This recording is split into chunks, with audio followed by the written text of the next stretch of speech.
जी viewers, आज की जो मेरी वीडियो है ये मेरी ऑटिज़म सीरीज़ की एपिसोड 16 है और मैंने आप लोगों के साथ शेयर किया, डिस्कस किया कि क्या रीज़न थी इस ऑटिज़म सीरीज़ को बनाने की, आप लोगों के साथ शेयर करने की। साथ साथ इस टॉपिक पे भी बात की कि अगर किसी फैमिली में ऑटिस्टिक बच्चा हो तो किस तरह ओवरऑल फैमिलीज़ अफेक्ट होती हैं, ख़ास तौर पे मदर्स। कुछ बुकिश नॉलेज भी शेयर की, उर्दू ज़ुबान में आसान लफ्ज़ों में ये समझाने की कोशिश की कि असल में ऑटिज़म है क्या, जिनको नॉलेज नहीं है। इस टॉपिक पे भी बात की कि हम अपने माहौल में, अपनी सराउंडिंग में, किसी फैमिली फ्रेंड्स, रिश्तेदारों में किसी बच्चे को देखकर किस तरह समझ सकते हैं कि किसी बच्चे में कोई प्रॉब्लम है, वो ऑटिज़म स्पेक्ट्रम डिसऑर्डर ASD पर मौजूद है। जिस तरह मैंने मेंशन किया, मैं अपनी फैमिली के साथ 7-8 साल से इस्तांबुल में सेटल हूँ। इस टॉपिक पे भी बात की कि मेरा जो ऑटिस्टिक बच्चा है वो किस नेचर की एजुकेशन ले रहा है टर्की में। लास्ट जो मेरी वीडियो थी वो मेडिकल फैसिलिटीज़ पर थी कि ऑटिस्टिक बच्चों के लिए किस नेचर की मेडिकल फैसिलिटीज़ टर्की में मौजूद हैं।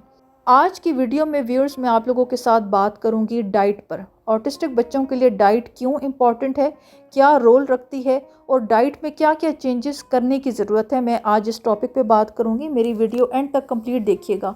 वीडियो के स्टार्ट पे, टाइटल में, थंबनेल पे आप लोगों ने देखा होगा मैंने डॉक्टर अफान कैसर का रेफरेंस दिया है। उनका जिक्र आज की वीडियो में क्यों ज़रूरी है, उसके लिए मेरी वीडियो आप लोग एंड तक कंप्लीट देखिएगा।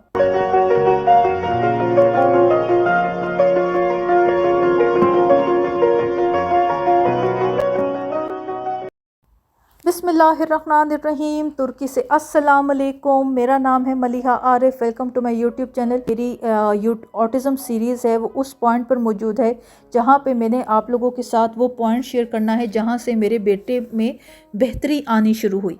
मैंने आप लोगों से बहुत स्टार्ट से ऑटिज़म सीरीज़ के मेंशन किया, मेरा जर्नी ऑटिज़म का क्या था, बेटे की पिक्चर्स, वीडियोस के थ्रू आप लोगों के साथ अपनी पूरी स्टोरी शेयर की। बेटे में क्या चेंजेस थी, बेटा शुरू में उसका क्या स्टेटस था, क्या उसके बिहेवियर्स थे, और फिर ऑटिज़म के बाद उसमें क्या क्या चेंजेस आए, ये सब आप लोगों के साथ मैंने प्रीवियस वीडियोस में शेयर किया। आज की वीडियो बहुत ज़्यादा इम्पॉर्टेंट है। ये वो पॉइंट था जहाँ से मेरे बेटे में तब्दीली आनी शुरू हुई, अच्छी पॉजिटिव चेंजेस नज़र आने शुरू हुए मुझे बेटे के अंदर। शुक्र अल्हम्दुलिल्लाह। तो आज की वीडियो मैं आप लोगों के साथ शेयर करने के लिए फ्रॉम डे वन एक्साइटेड थी। इस जो ये आज की वीडियो का टॉपिक है, मैं मेंटली इसके लिए काफ़ी अरसे से प्रिपरेशन कर रही थी, बट ऑफ कोर्स टाइम से पहले मैं इस टॉपिक को नहीं छेड़ सकती थी। तो अभी तक आप लोगों ने मेरी इस वीडियो को लाइक नहीं किया तो लाइक का बटन दबा दें, मेरे चैनल को सब्सक्राइब करना ना भूलें, आखिर में नोटिफिकेशन का बटन दबा दें ताकि मेरी नई आने वाली वीडियो सबसे पहले आपको मिले। व्यूअर, स्क्रीन पर जो आप लोग कुछ हॉस्पिटल के ये जो क्लिप्स देख रहे हैं, जो बिल्डिंग आप लोगों को सामने नज़र आ रही है, ये हॉस्पिटल है इस्तांबुल का। मैं क्विकली थोड़ा सा एक रेफरेंस, एक बैकग्राउंड दे दूं। इस्तांबुल डिफरेंट बल्दिया, डिफरेंट डिस्ट्रिक्ट में डिवाइडेड है। इस्तांबुल का एक डिस्ट्रिक्ट है बल्दिया बशक शहर। थोड़ा मुश्किल नाम है, रिपीट कर देती हूँ। इसका नाम है बशक शहर। ये इस्तांबुल का एक बल्दिया डिस्ट्रिक्ट है और यहाँ पे प्रेसिडेंट अर्दोआन ने एक बहुत हाई क्लास गवर्नमेंट हॉस्पिटल बनाया।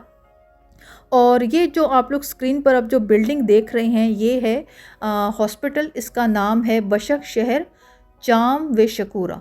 आई नो कानों को थोड़ा सुनने में डिफ़िकल्ट लग रहा होगा, टर्किश ज़ुबान में है, बिकॉज टर्की में इस्तांबुल में जो ऑफिस लैंग्वेज है, जो मोड ऑफ़ कम्युनिकेशन है, जो लोग आपस में ज़ुबान यूज़ करते हैं, वो टर्किश लैंग्वेज है। इंग्लिश या उर्दू यहाँ पर नहीं बोली जाती। तो ये हॉस्पिटल है, इसका नाम है बशक शहर, बल्दिया डिस्ट्रिक्ट है इस्तांबुल का, और हॉस्पिटल का नाम है बशक शहर जाम वे शकूरा।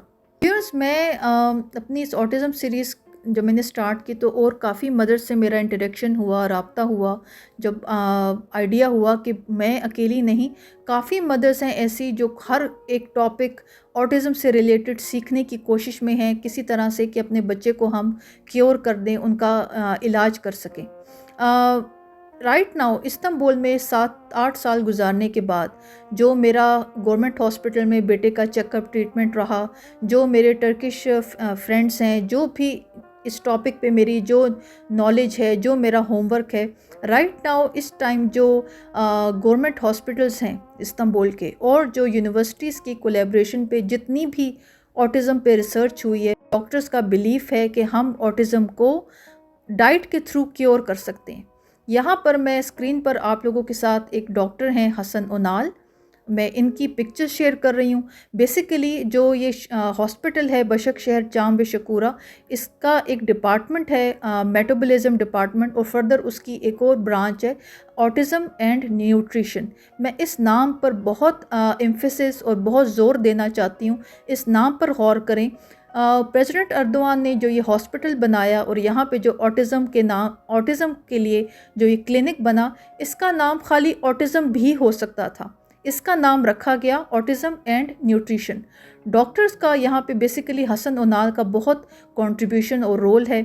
उन्होंने काफ़ी ऑटिज़म पे काम किया और अल्हम्दुलिल्लाह अल्लाह का शुक्र है, ये 1-1.5 साल पहले की बात है जो मेरे बेटे का चेकअप हुआ, जो ये सिलसिला शुरू हुआ, ये हसन उनाल ने ही बेटे का चेकअप किया था।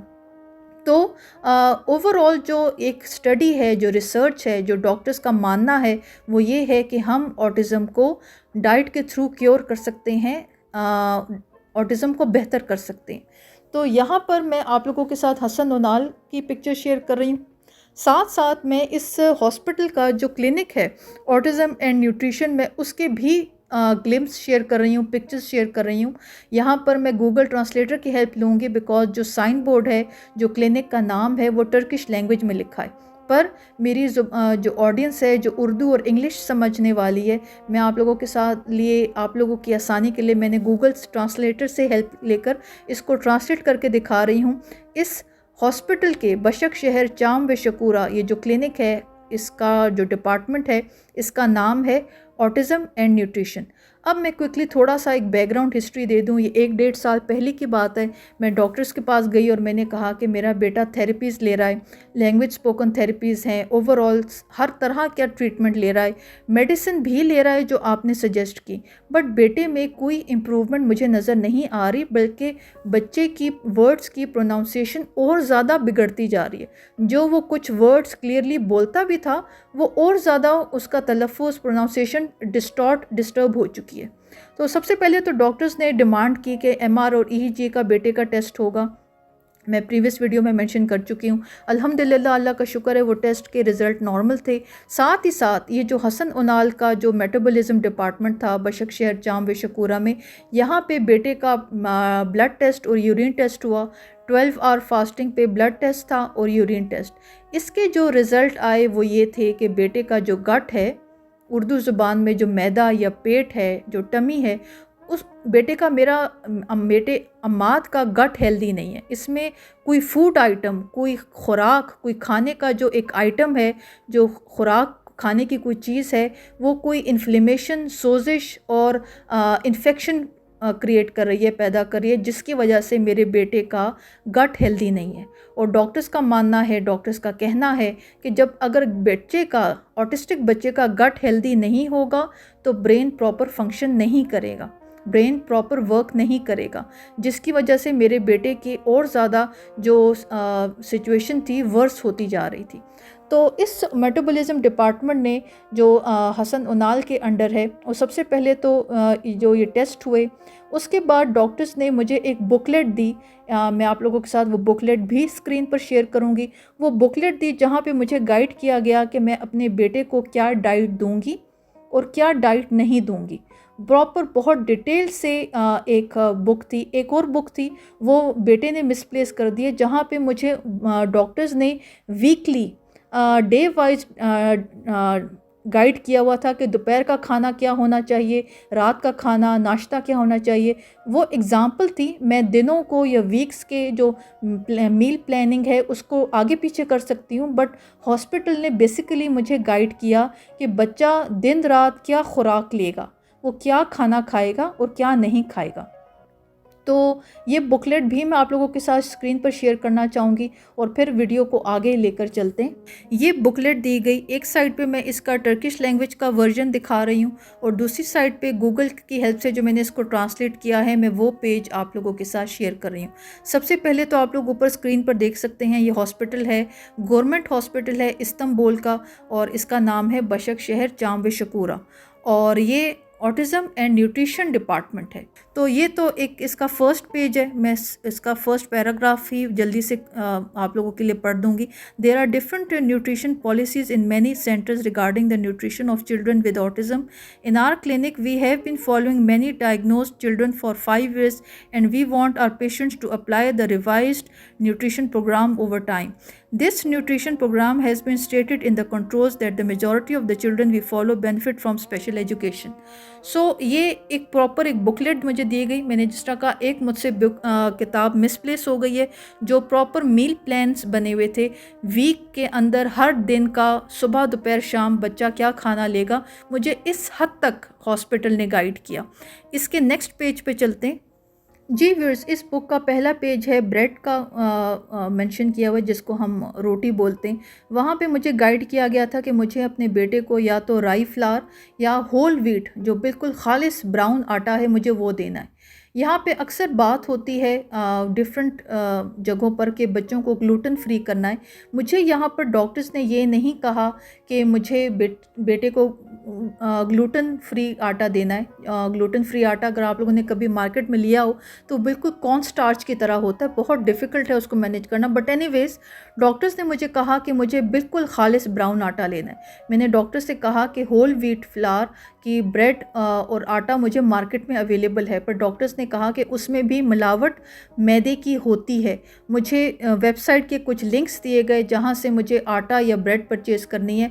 इन साइट्स पे मुझे होल व्हीट फ्लावर की ब्रेड भी मिल जाएगी और खुला आटा भी मिल जाएगा, खालिस ब्राउन आटा। साथ में जो सोर डो होती है, जिसको हम खट्टा उर्दू ज़ुबान में बोले, टर्किश कल्चर में जो सोर डो है उसका बहुत ज़्यादा यूज़ है ऑटोमन्स के टाइम से। अगर कभी आप अर्तुगरुल ड्रामे के कुछ एपिसोड याद हों तो जब घोड़सवारी के टाइम पर ज़्यादा ड्यूरेशन के लिए अगर कोई खाना कैरी किया जाता था, वो ब्रेड के हार्ड किस्म के पीसेस होते थे जो कैरी किए जाते थे और वही खाना होता था। तो सबसे पहले तो मुझे कहा गया कि मुझे बेटे को सिर्फ खालिस ब्राउन आटा देना है, मैदे की वाइट आटे की मिलावट उसमें नहीं होनी चाहिए। साथ साथ अंडों का यूजेज था। बेटा रोज़ नाश्ते में अंडे लेगा, उसके डिफरेंट फॉर्म्स हो सकती हैं, बॉयल्ड एग है, ऑमलेट है, हाफ फ्राइड है। नेक्स्ट आप लोग देख सकते हैं चीज़ क्या जिक्र है। चीज़ पे डॉक्टर्स ने मुझे कहा कि वैसे तो मिल्क जो दूध का यूज़ है वो बच्चे को मना है, बेटा नहीं ले सकता, बट जो एक फर्मेंटेड चीज़ होता है वो मैं यूज़ कर सकती हूँ, बट उसकी भी बड़ा लिमिटेड यूज़ है। रोज़ का बेटा सिर्फ एक स्लाइस ले सकता है। हमारे पाकिस्तानी जो हमारी फैमिलीज़ हैं, हमारे यहाँ पे इतना चीज़ का यूज़ का नहीं है रिवाज, हमारी बॉडीज़ इतनी यूज़ टू नहीं है। टर्किश कल्चर में लोग सुबह के नाश्ते में ऑलिव्स और चीज़ बहुत यूज़ करते हैं। नेक्स्ट मुझे कहा गया मोलेसिस का। यहाँ पर टर्किश कल्चर में पुराने ज़माने से जिसको हम अंगूरों का शरबत कहेंगे, उसका जायका बिल्कुल शरबत शहतूत जैसा होता है, उसका यूज़ बहुत ज़्यादा कहा गया है। उसको टर्किश लैंग्वेज में ये लोग बोलते हैं पाकमेस। उस ग्रेप मोलेसिस का और शहद का उसका यूज़ रखना है बच्चे को। रोज़ मुझे बच्चे को एक डोज, एक टीस्पून, एक टेबल स्पून देना है, ऑलिव्स बच्चे को देने। फिर बात आती है, नेक्स्ट जो पेज है वो मिल्क पर है। डॉक्टर्स ने मिल्क, दूध और दही बेटे को बंद किया था। ये मैंने नहीं देना बेटे को। मैं सिर्फ उसको दे सकती हूँ बकरी का दूध दे सकती हूँ, एलमंड मिल्क दे सकती हूँ, कोकोनट मिल्क दे सकती हूँ, इस हद तक बेटे को दे सकती हूँ। नॉर्मल जो घर में दूध यूज़ होता है वो नहीं देना बच्चे को। अच्छा, एक और चीज़ जिसका नाम मैंने यहाँ आके सुना और जब मैंने यूट्यूब पे सर्च किया तो उर्दू पे मुझे काफ़ी वीडियोस मिली। एक चीज़ होती है कैफ़ीर। ये आप किसी भी ग्रोसरी स्टोर में इस्तांबुल के टर्की में चले जाएं, जो इनका फ्रिज सेक्शन होता है, मिल्क सेक्शन होता है, वहाँ पर आप लोगों को कैफ़ीर की ड्रिंक्स मिलेंगी। डॉक्टर्स ने मुझे मस्ट रिकमेंड किया कि इवन बच्चा स्कूल में भी लंच के साथ कैफ़ीर ड्रिंक फ्लेवर्ड या अनफ्लेवर्ड लेके जाएगा। और ये ऑटिज़म के लिए ये लोग कहते हैं कि ये मस्ट है बच्चों का यूज़। जहाँ पर बच्चे मिल्क, दूध यूज़ नहीं करेंगे, उसकी जगह बच्चों को हमें कैफ़ीर ड्रिंक देना है। फिर नेक्स्ट कैटेगरी आती है सूप्स की। बच्चों को सूप देने हैं, दालों का सूप, वेजिटेबल सूप, बट उसकी थिकनिंग के लिए जो हम कॉर्न स्टार्च और फ्लावर यूज़ करते हैं उसका यूज़ मना है। वो किसी भी तरह का यूज़ नहीं करना, वो चीज़ मना है। फिर ऑयल्स की बात थी, स्ट्रिक्टली मुझे मना किया गया कि जो सीड ऑयल है, सनफ्लावर सीड ऑयल या एनी सीड ऑयल मैंने यूज़ नहीं करना। कुकिंग या तो मैं ऑलिव ऑयल में करूँगी, कोकोनट ऑयल में, या फिर हम लोगों को क्या कहते हैं, देसी घी में। देसी घी को यहाँ पे ये लोग एक और वर्ड यूज़ करते हैं, बट इनके कल्चर में भी गांव वगैरह में देसी घी यूज़ होता है, उसका टर्किश वर्ड है। बट इन शॉर्ट जो गाइड मुझे किया गया कि मुझे घर में सीड ऑयल बंद करना है। जो हमारे कल्चर में सनफ्लावर ऑयल और ये जो ऑयल यूज़ होते हैं, ये मुझे बिल्कुल ख़त्म करने हैं, ये घर में यूज़ नहीं होंगे। फिर नेक्स्ट कैटेगरी थी फ्रूट्स की। फ्रूट्स बिल्कुल बच्चा लेगा, पर अगेन एक बड़ी रीज़नेबल क्वांटिटी है। ऐसा नहीं कि अगर बच्चा दिन में केला ले रहा है तो वो दिन के 4-5-6 केले ले रहा है। फ्रूट की बड़ी रीज़नेबल अमाउंट और क्वांटिटी डिसाइडेड थी। यस, बहुत इंपॉर्टेंट बात ये कि जहाँ पर बच्चा डब्बे के बाहर मार्केट के जूसेस नहीं लेगा, घर में भी घर का बना जूस नहीं ले सकता। बिकॉज़ फ्रूट का अगर हम घर में जूस निकालते हैं तो वो शुगर की कंसनट्रेटेड फॉर्म हो जाती है। तो डॉक्टर्स ने कहा कि बच्चा जूस नहीं ले सकता, बट यस आप उसको घर में फ्रूट दे सकते हैं। लिए बच्चों की जो एक मेन डिज़ायर्स होती हैं, चॉकलेट, जैम, केचप, आइसक्रीम्स, ये बिल्कुल बिल्कुल ख़त्म की गई कि ये मुझे बिल्कुल बिल्कुल बच्चे को नहीं देनी। मुझे कुछ टाइम लगा ऑनेस्टली, ऐसा नहीं था कि फ़ौरन मैंने ऑफ़ का बटन दबाया और बेटा यूज़ टू हो गया। ये ओवरऑल एक लाइफस्टाइल चेंज था। मैं आगे इस टॉपिक पे बात करती हूँ। नेक्स्ट कैटेगरी थी नट्स की। बिल्कुल नट्स देने, ड्राई फ्रूट्स हैं, नट्स हैं, ये देने। चेस्टनट यहाँ पे बहुत यूज़ होता है टर्की, इस्तांबुल में, ये इसका यूज़ था। कोको पाउडर, पर अगर कोको पाउडर ग्लूटेन फ्री है तो मैं उसको यूज़ कर सकती हूँ, अदरवाइज़ कोको पाउडर भी यूज़ करना अलाउड नहीं है। फिर नेक्स्ट कैटेगरी थी वेजिटेबल्स की। यहाँ पर वेजिटेबल सूप बहुत बनते हैं। वेजिटेबल्स बिल्कुल बच्चे को देने हैं, पर उसमें आलू नहीं देना। आलू मना किया गया कि आलू में स्टार्च होता है, आलू बिल्कुल बच्चे को नहीं देना। जो लेंटिल सूप्स होते हैं, जिनको हम दालें कहेंगे, उनका सूप अलाउड है, वो मैं दे सकती हूँ। और यहाँ पर मसूर की दाल का सूप बहुत फेमस है। इन शॉर्ट दालों का, वेजिटेबल्स का यूज़ हो सकता है, ये बच्चे के खाने में मुझे ऐड करने हैं, चाहे वो उसका किसी भी फॉर्म में हो, स्टीम्ड हो, सूप हो, बट ये वेजिटेबल्स और ये जो दालें हैं ये अलाउड हैं। स्पाइसेस मैं यूज़ कर सकती हूँ अपने खाने में फ्लेवर यूज़ करने के लिए। फिर एक और कैटेगरी मीट सेक्शन था। मीट बहुत ज़्यादा मस्ट है, फ़िश है। मोस्ट इम्पॉर्टेंट चीज़, डॉक्टर्स ने कहा कि मुझे बच्चे को हफ्ते में एक दफ़ा यखनी का कहा गया। मुझे लिवर और किडनीस देनी है बच्चे को हफ्ते में। इसका मुझे मील प्लानिंग की गई कि अगर हफ्ते में एक दफ़ा मैं यखनी देती हूँ तो 2-3 दिन के गैप के बाद मुझे कलेजी या किडनीस देनी है बच्चे को। गोश्त का, बड़े गोश्त का, छोटे गोश्त का, चिकन, फ़िश, ये सब मैं बच्चे को दे सकती हूँ। नेक्स्ट पेज आप लोग देख सकते हैं, जहाँ पर हम बात करते हैं पेस्ट्री आइटम्स की, बेकरी आइटम्स की, एनीथिंग जो आटे से बनी हुई चीज़ें, ये बिल्कुल बिल्कुल स्ट्रिक्टली मना की गई। कोई भी बेकरी आइटम, जिस तरह मेरे घर में बहुत ट्रेंड रहा बच्चों के लंच बॉक्स में जो पफ पेस्ट्रीज़ हैं, मैं वो बच्चों को देती थी, वो मना किया गया। मैं कोई चीज़ ऐसी नहीं दूँगी। जो केक घर में बनते हैं वो नहीं बन अगर मैं अपनी रेसिपीज़ को चेंज करके, अगर मैं बेसन को या जो प्योर खालिस आटा है मैं उसको यूज़ करके कुछ बनाऊं तो वो अलाउड है। बट ये एनीथिंग जो मैदा, वाइट आटा है, उसका यूज़ थोड़ा सा भी परसेंट स्टेज उसकी होगी, खाने में इन्वॉल्व होगी, वो बच्चे को के गट को डिस्टर्ब करता है। नेक्स्ट फिर जो मेंशन किया गया, उन्होंने कहा है कि कोकोनट में बिल्कुल बच्चे को दे सकती हूँ। कोकोनट बहुत हेल्दी है। इम्पॉर्टेंट चीज़, बच्चे को मैं कॉर्न नहीं दे सकती। एक जहाँ पर बात होती है कि पॉपकॉर्न बहुत एक हेल्दी स्नैक है, ये बच्चे के गट को डिस्टर्ब करता है। डॉक्टर्स ने मुझे ये गाइड किया कि मैं स्वीट कॉर्न या एनीथिंग, कॉर्न की कोई भी फॉर्म वो अलाउड नहीं है। मेरे घर में ये होता था कि मैं कॉर्न लेकर आती थी और घर में ही बच्चों को पॉपकॉर्न बना के देती थी। ये मैंने बिल्कुल स्टॉप किया।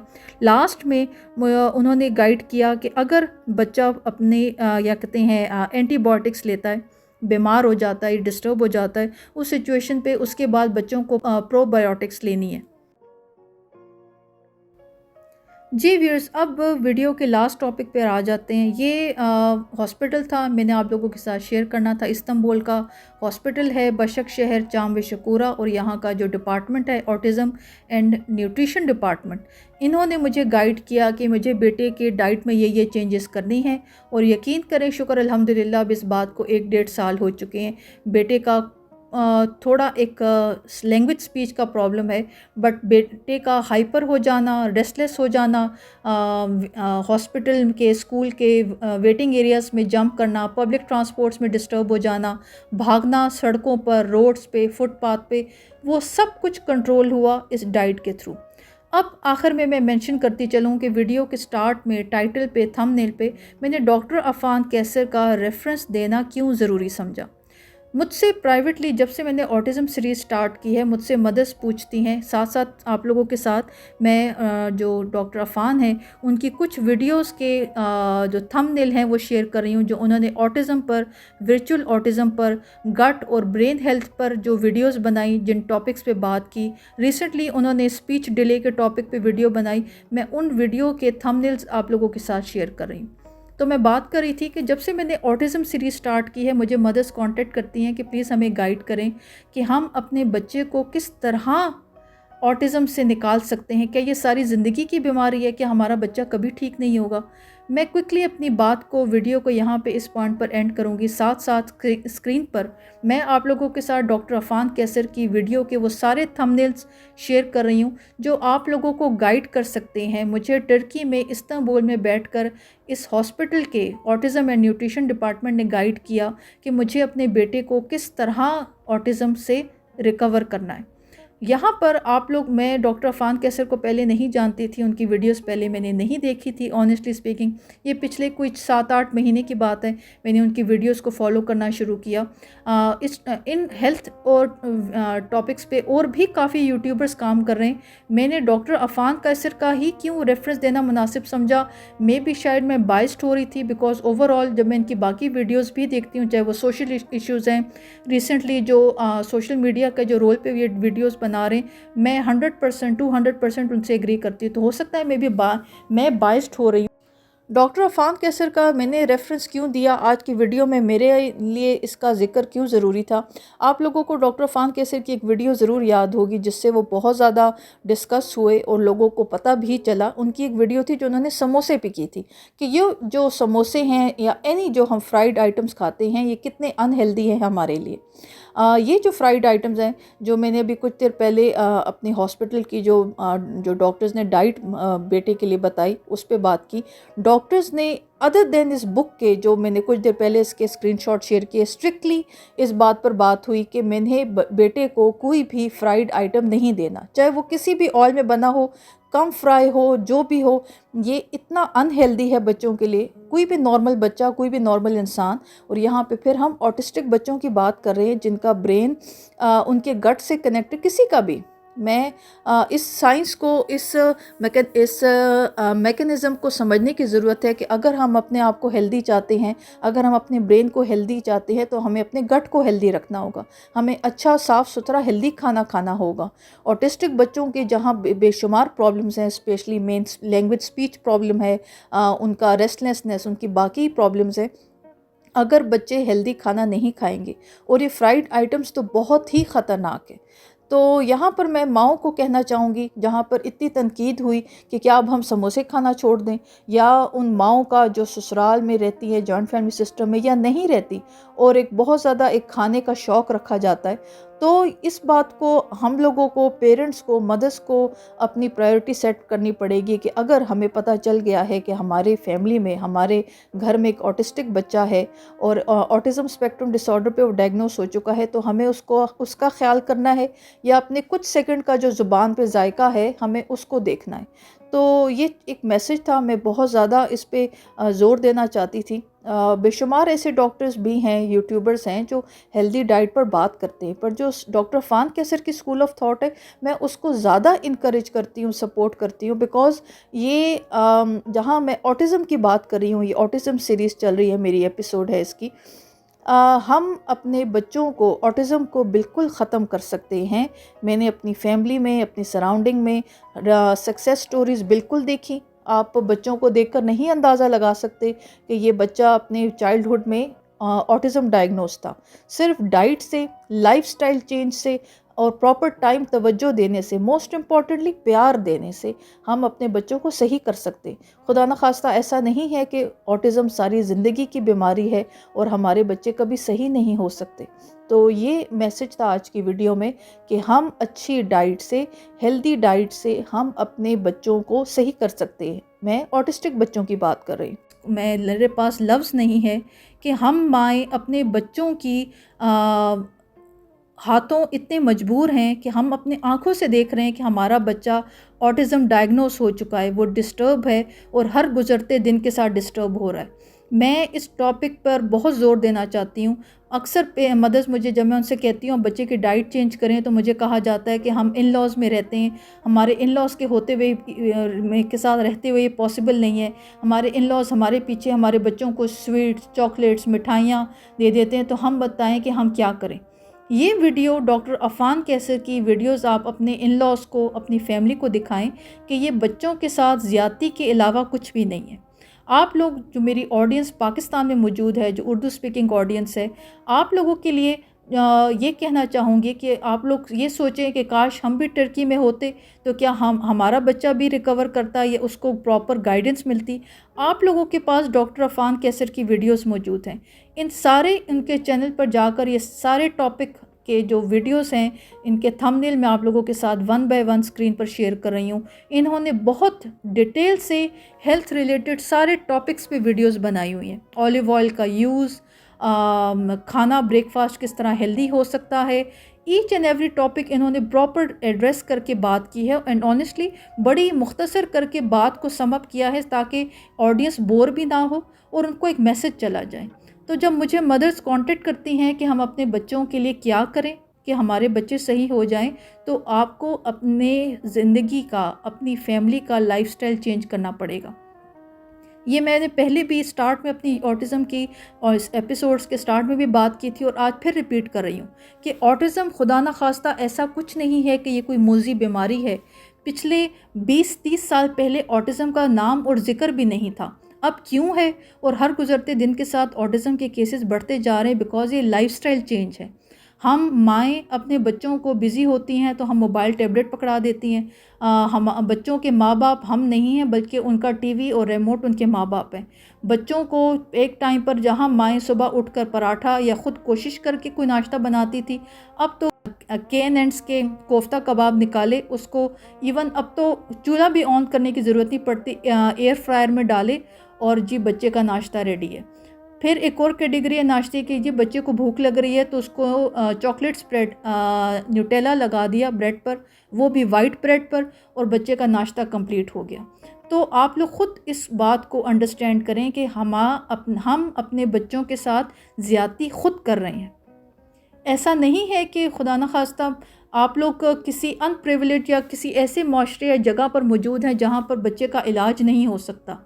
मैंने आज डॉक्टर अफ़ान कैसर का रेफरेंस देना क्यों मुनासिब समझा, जो मेरी ऑडियंस पाकिस्तान में मौजूद है, जो उर्दू स्पीकिंग है। आप लोग सोशल मीडिया पर, यूट्यूब पर क्या कुछ नहीं देखते, ड्रामेज़, मूवीज़। अगर आपको पता चल गया है कि आपके घर में एक ऑटिस्टिक बच्चा है या डॉक्टर्स ने डायग्नोस किया है कि आपका बच्चा ऑटिज़म स्पेक्ट्रम डिसऑर्डर पर मौजूद है, तो उसके लिए ख़ुद कोशिश करनी पड़ेगी, अपनी कमर कसनी पड़ेगी, ख़ुद एक हिम्मत, एक लंबा सफ़र है। बट ऐसा नहीं कि इस कोशिश का फल नहीं मिलेगा। बट अगर ये एक्सपेक्ट किया जाए कि कोशिश भी ना हो और फिर ये कहा जाए कि हमारा बच्चा सही नहीं हो रहा, तो ये ज़्यादती के अलावा और कुछ भी नहीं है। जी व्यूअर्स, मेरी आज की वीडियो ज़रा लंबी हो गई है, पर ये आज का जो टॉपिक था ये बहुत ज़्यादा इम्पॉर्टेंट था। मैं इस पॉइंट पर अपनी वीडियो एंड करूँगी। पेरेंट्स का, फैमिलीज़ का ये कहना कि हम फाइनेंशियली स्टेबल नहीं हैं, जो डाइट डिस्कस की जा रही है या बताई जा रही है, हम वो अफोर्ड नहीं कर सकते। तो पेरेंट्स, माँ बाप अपनी ज़िंदगी को देखें, अपनी लाइफस्टाइल को देखें। आप लोगों का एक मिसलिनियस एक्सपेंस है, एक जो एंटरटेनमेंट एक्सपेंस है जो कोई फ़ायदा नहीं दे रहा, आप उसको कम करें। बाहर का खाना खाना, बाहर जाना, आउटिंग करना, ये जो फैमिली गेट टुगेदर्स होती हैं, गिफ्ट्स हैं, शादी ब्याह, बर्थडे पार्टीज़, इस सब को जिस हद तक कंट्रोल कर सकते हैं, कम कर सकते हैं, करें। बिकॉज़ सबसे ज़्यादा इम्पॉर्टेंट चीज़ आपके बच्चों की सेहत है। बजाय इसके कि हम अपनी ये जनरेशन एक का ये सिलसिला चलता रहे कि कल को हमारे बच्चे बड़े हों तो खुदा न खास्ता यही बीमारियां कैरी करें, शुगर, डायबिटीज़, कैंसर, खुदा न खास्ता। हम अपने बच्चों को अगर कोई गिफ्ट दे सकते हैं तो वो एक हेल्दी बॉडी, एक हेल्दी जिस्म, एक हेल्दी दिमाग है, और वो सिर्फ हेल्दी डाइट के थ्रू हो सकता है। और ये कहना कि हम ये डाइट अफोर्ड नहीं कर सकते, अगर आप लोग गौर से इस डाइट को, इस पैटर्न को देखें तो ये वही डाइट है जो आप लोगों ने और मैंने, हमने बचपन में ली, हमारे पेरेंट्स ने हमें दी। तो ऐसा नहीं है कि ये कोई बहुत कॉम्प्लिकेटेड डाइट है और इसके लिए बहुत फाइनेंशियली स्टेबल होने की ज़रूरत है। बल्कि मेरा तो ये ओपिनियन है कि आजकल का जो कल्चर है फैमिलीज़ का, बाहर खाना खाना, आउटिंग करना, फास्ट फूड खाना, वो ज़्यादा एक्सपेंसिव है रादर इसके कि हम अपने घर में एक सिंपल हेल्दी डाइट को फॉलो करें। तो ये मेरी आज की वीडियो थी। उम्मीद है आप लोगों को पसंद आई होगी। आज की वीडियो आप लोगों को इन्फॉर्मेटिव लगी हो। Please don't forget to give the thumbs up. Do subscribe my channel and share my content with your friends and family. Thank you so much for watching. See you all in my next video. Allah Hafiz.